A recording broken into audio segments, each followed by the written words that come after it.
Right, may I see that? In here, yes. So we're looking on page 15 here in the lower right section, beginning with the highlighted word gabapentin.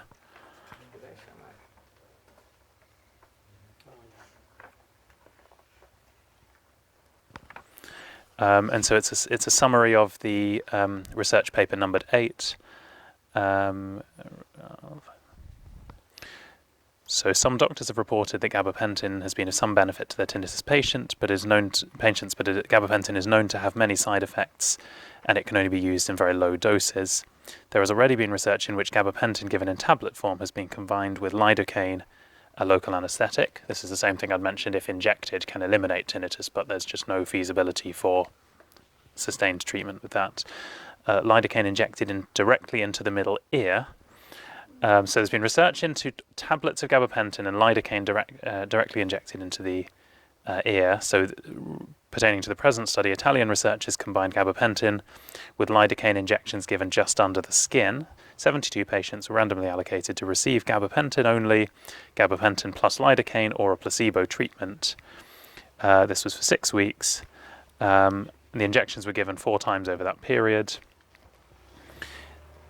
The improvement in tinnitus handicap inventory scores was significantly higher in the gabapentin group than in the control group, and those in the gabapentin plus lidocaine group did significantly better than those receiving gabapentin alone.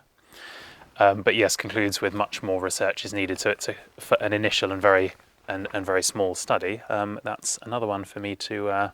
That's a fairly recent one to add to the list. Any such study is a very promising lead. If we get replication of results in additional studies or larger studies, that's particularly encouraging. Unfortunately, there are always many reasons any single study cannot always deliver on the benefits that's hoped for. Sometimes random chance. There's a phenomenon called publication bias, where studies are much more likely to be published if they deliver positive results than negative results. So what we see in the literature is not always a fair reflection, but these are drugs with some track record of usage in tinnitus as a rationale for why they might work. So this is another space to watch, alongside looking for harmful effects of gabapentin as well, or whether there's even a split with benefits in some people and paradoxical triggering in others. It seems unclear at the moment. But thank you for that highlight. I've always been surprised that benzodiazepines have been used to help tinnitus, because it's my understanding that these drugs are highly addictive. Is that right?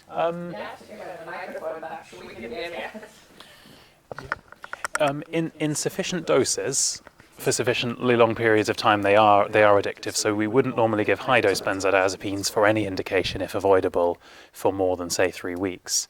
There are many conditions for which we use long-term low-dose benzodiazepines. Everything from epilepsy through to sleep disorders, and other conditions, so that some movement disorders. So that in the lower doses, we don't in modern practice we don't tend to find much of a problem. I know historically there have been terrible problems with benzodiazepine addiction when high doses were given out very readily for a wide variety of indications. And actually, one of the a colleague who I've worked with, Heather Ashton at Newcastle University, who's very big on benzodiazepines. She first found out, came across tinnitus as a phenomenon that was being reported time and time again in people with this benzodiazepine withdrawal syndrome. This is consistent, of course, that something might treat a symptom and withdrawal might actually, from high doses, might produce the symptom. Again, these are GABA-acting drugs, as that's their primary action, so they have a blanket inhibitory effect, hence sedation, anti-anxiety effects, effects on muscle activity, pain, a wide variety of things. But I think the trialling of low doses is very reasonable, as there's a rationale to think these drugs might work. I gather, as with many things, the evidence has not been for as much benefit as one might hope for, but as I say, there is some evidence of benefit of low doses of clonazepam, etc. So I suppose the conundrum facing many doctors looking after people with tinnitus and many patients making decisions about what treatment they'd like to receive is whether to try something that has a bit of evidence that it might work, some potential side effects, but a potential benefit. And I think if approached cautiously in sensible doses, with discussion of doctor and patient, I can't see any good reason not to try these things. And tinnitus is in its effect a symptom, and when treating symptoms, sometimes you just have to try, as long as it's not something that's going to cause permanent harm. Sometimes try a thing and decide on balance after a period, are you better on it or off it? And if you're on it long term and you're not sure, the other thing to do is sometimes try coming off it for a period, see what happens, and if things are worse, back on it, and if better. I think all of this sometimes speaks to the surprisingly unscientific nature of modern medicine at times, that although there have been fantastic advances, much of, from a doctor and patient's point of view, much of things is an art and a craft, and a sort of a journey patient and doctor take together in feeling their way with something until there's really solid evidence to guide us more strongly than that. I would just like to say sometimes I go on diazepam when it starts to stress us out and I start to get signs of panic attacks. I go on it for a week at 15 milligrams a day, and that seems to settle it down for a couple of months. And I'm just on it a week and I don't get any other side effects. I get it, and she gives us it with a sleeping tablet, Supplicone, for a week. And it seems to do wonders for me, like.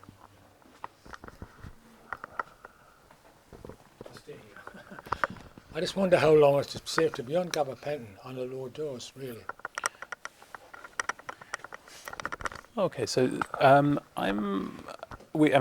a neurologist, gabapentin is one of the medications I prescribe most frequently of all, for a number of indications. It's not thought to have any sort of cumulative or long-term harmful effects in general. So I don't think there's, unless it's causing unexpected idiosyncratic side effects or anything like that, bearing in mind previous discussions about causing tinnitus potentially. But in general, if it's not presenting intolerable side effects like sedation or weight gain, difficulties concentrating or anything, I would say there's no particular time limit. There should be no harm to come from prolonged use. It's a medication that's been around a long time, so by this kind of stage we have a fair bit of long-term data, and if there were long-term health risks, we would probably know about them by now. So it's not something I would worry about, either a family member, a patient or anything being on long-term. If it was tolerated okay and doing any good, I would not have qualms about that personally. That's okay, because GPs, like you say, GPs haven't got a lot of knowledge on this, have they? Yeah. No disrespect to GPs. Yeah. The point was there's a bit of a worry because GPs obviously have to look after a great many things, and you. Judith can't hear. Oh, sorry. He was just expressing that an amount of relief, and just saying that no disrespect to GPs, that you don't always have the greatest confidence that GPs have an in-depth knowledge of all of these things. So I'm not sure I absolutely do either, but certainly it's not something in neurology that we worry about as a long-term effect, and we prescribe a lot of it. Thanks, William. I meant to say before that I do have another meeting later, and so if I do slip out at the end, please don't think I'm being rude, William. Thank you. Going back to your original point about the early intervention in tinnitus, now that's the first time I've heard that really mentioned from the medical people, and I think there's definitely something there. I remember the last time I looked into this, the NHS were very proud they'd introduced a new regime, then the view of the fact that they would aim to see tinnitus patients in audiology in 16 weeks. And they were really proud of that. But if you're just starting off, 16 weeks is an awfully long time. But and that's not for tinnitus therapy, that's just to get to audiology. The thought would be that if you accept that the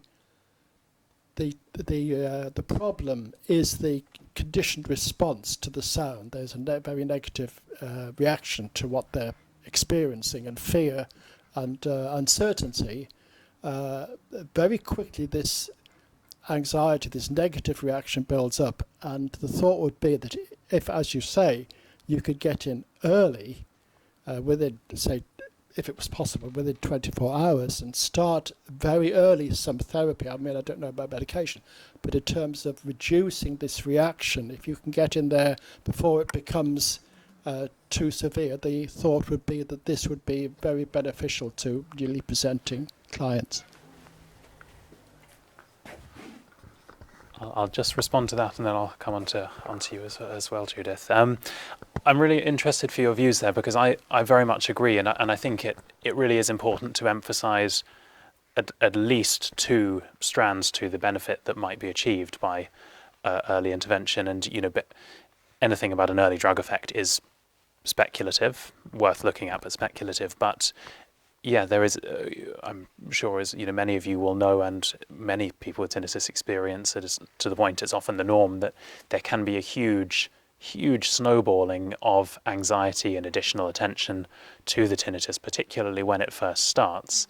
And we do see that the natural history of tinnitus is that it's at its most distressing generally early in the course, and then there's a normal, for the majority of people, certainly not everybody, a process of a degree of habituation, which for many people is complete to the point where they're no longer bothered by it. For many people, signifies a reduction in the distress associated with it, and then a few unfortunate people who don't habituate or who continue to build this sort of escalation, the additional anxiety, attention, much of a great deal of which is outside of conscious control probably, but processes going on subconsciously that we have very little influence over. So I think it would be hugely beneficial, and again, this is something that one could potentially produce evidence for. See, is there a benefit to even early counselling, reassurance, information, early exercises such as some very simple forms of tinnitus therapy, relaxation therapy, sound therapies, anything to just gain a bit of control in the early sense. Another thing I'm very, very keen to pursue is actually seeing what proportion of people who get a bout of tinnitus, because a lot of people will get, and probably many of you have experienced, you may have had transient tinnitus for an hour, and 5 minutes, an hour a day at some point previously, maybe after loud noise exposure or something. So it'd be really critical to see actually what proportion of people who do get a bout of tinnitus, severe enough and long enough to look online, to get plugged into these kind of services that we're hypothetically talking about, what proportion of them then does this turn into a chronic problem in? If it's a high enough proportion, and there's something that can be done to prevent this transition to chronic tinnitus, then this is huge. But the weight of evidence needed to support such a thing will be considerable, because we're talking about a big shake-up of medical service organisation for this. Now, I think this, it may be the case that in future this is where things go. For the time being, I want to see actually is there mileage in this, and I was always struck by the fact that there doesn't seem to be a lot of interest in this. So, from my point of view, my plan is to start amassing this data. One big question is actually can we even get people within this time frame into a setting where we can see them? Are people looking online, consulting their GPs, getting some way into the system where they can be picked up like this? And I would hope a great many it's yes, but it remains to be seen. Can we get people? Can we get people in? Can we get them in early? And then what's the natural history? And then is there an intervention that helps? So I think this is a fantastically interesting and useful question, and I just don't know what the answer is. And I'm keen to pursue this in tandem with trying to look more at chronic tinnitus as I have been doing previously.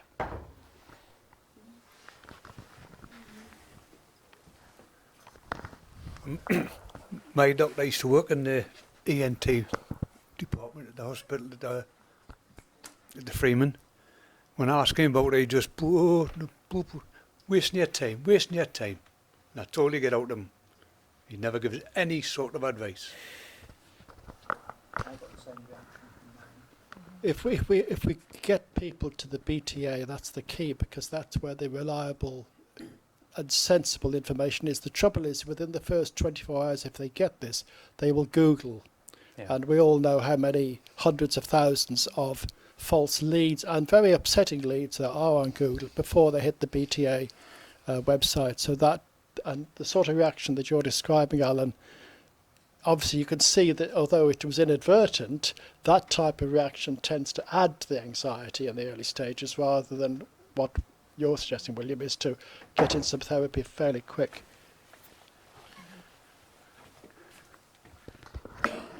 I agree.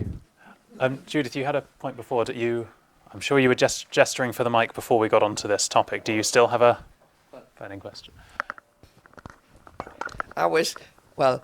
If you read the Quiet magazine, quite often these pop stars say, they have the tinnitus, as you say, for a few hours, and then sometimes it stays. So I think doing it that way would obviously get a lot of people, it got better. But what I was going to say was when I started with tinnitus, I lost the hearing in my right ear suddenly over a few days. And I was a lip reading teacher, so I knew a little bit about things like tinnitus. And then a few days later, the tinnitus started. And I couldn't decide whether the hearing loss was more of a problem or the tinnitus, because the hearing loss was only a problem when I wanted to hear people, where the tinnitus at that time was a problem 24 hours a day. And then now, I just forget it mostly.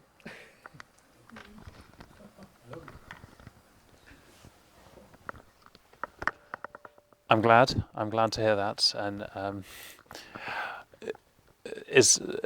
do you come here as a sort of social exercise and out of interest and that sort of thing now? Oh, sorry. To help other people.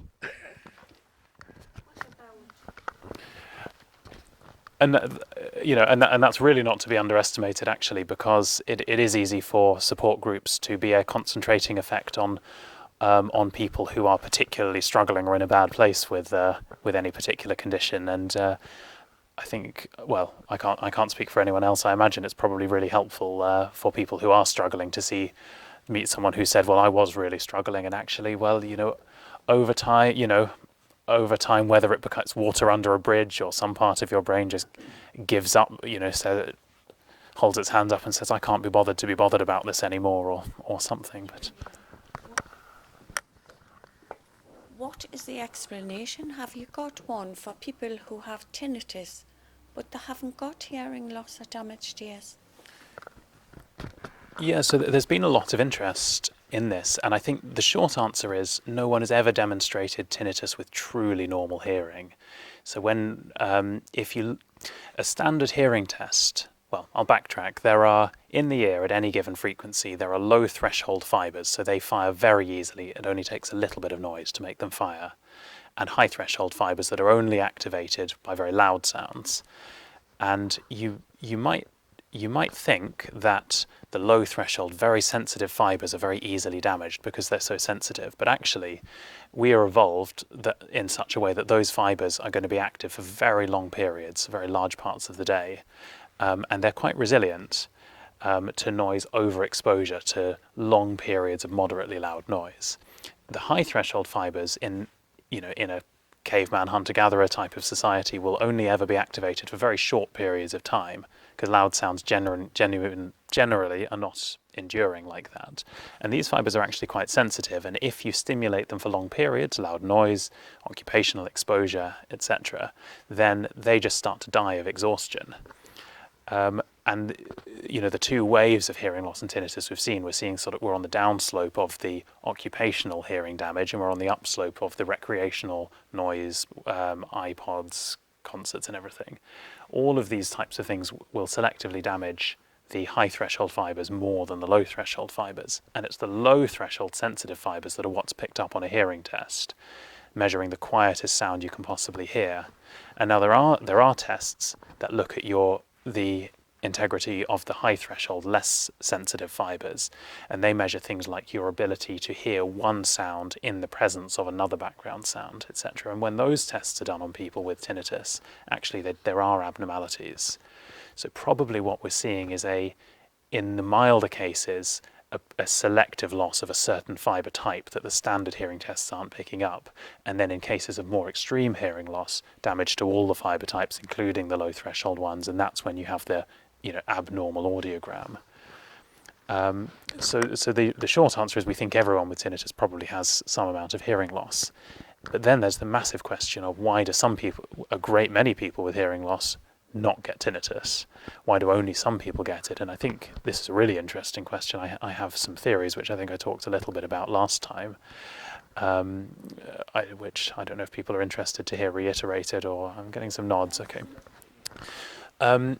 So my personal theory is that if your hearing is damaged, it gives rise to spontaneous noise, as in random firing within the auditory pathway, whether that's the damaged hair cells themselves firing randomly, or the next relay station, due to the hearing loss.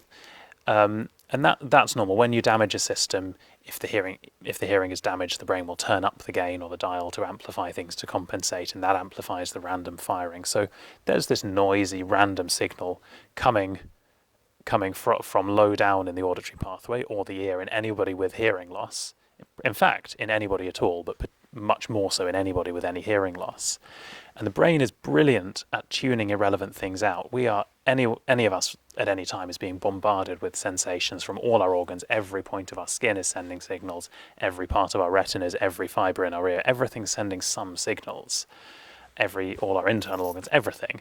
And we are not aware of most of these because our brain, before anything reaches our radar, it picks up on what's important and amplifies it, and it picks up on what's irrelevant and it filters it out.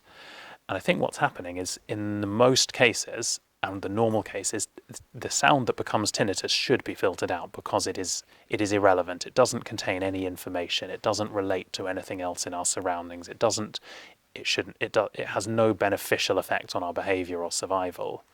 But that something happens to allow the brain to pick up on this, to amplify the brain's idea of the importance of this signal. It's the strength of representation. So many people describe tinnitus coming on at the time of the damage to their hearing, but often it's much later, at the time of a particular stress, either a physiological stress, a psychological stress, a worrying time, something that puts you on high alert mode, where the brain is in the mode of detecting threats because it's worried, whether or not that's inside or outside of our control. And once we're worried and once we're looking for threats, we start to notice a lot of things we wouldn't normally pick up on. And I think this sort of pre-tinnitus signal is one of those things. And once you pick up on it, once you notice it's there, as soon as it starts to take on any importance, once you react to it, oh, it's there, what's this sound? Is this a worry? Is my hearing damaged? Have I got a brain tumour? As soon as you start to think about it, that's it. It's got importance. So it's changed from being something with no relevance to something with relevance. And once it's got the relevance, you can't just tell your brain to forget something. And I used the analogy of a picture with a lot of black and white splodges last time. And when you look at it, you go, it's a load of black and white splodges. But after a while, it clicks, and you go, oh, it's a Dalmatian dog standing under a tree with light going through the tree and everything. And yes, I can see the dog. Once you've seen the dog, you can't unsee the dog, and you can see that you can never see it. You could see that picture 10 years later, and it's right there. You can't.